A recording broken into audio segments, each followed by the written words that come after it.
Bayi 6 bulan batuk pilek, perlukah obat?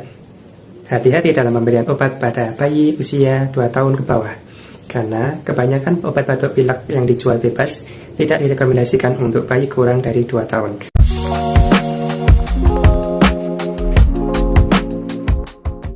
Hati-hati dalam pemberian obat pada bayi usia 2 tahun ke bawah, karena kebanyakan obat batuk pilek yang dijual bebas tidak direkomendasikan untuk bayi kurang dari 2 tahun, karena dalam penelitiannya itu masih sedikit, jadi keamanannya belum terbukti.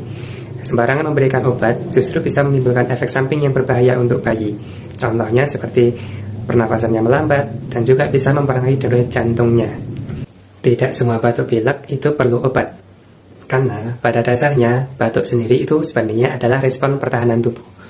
Jadi ketika ada benda asing yang masuk, entah itu debu, virus, kuman, bakteri, dan sebagainya, jadi ketika itu tidak bagus untuk tubuh akan mengeluarkan dari saluran nafas dengan cara salah satunya adalah batuk.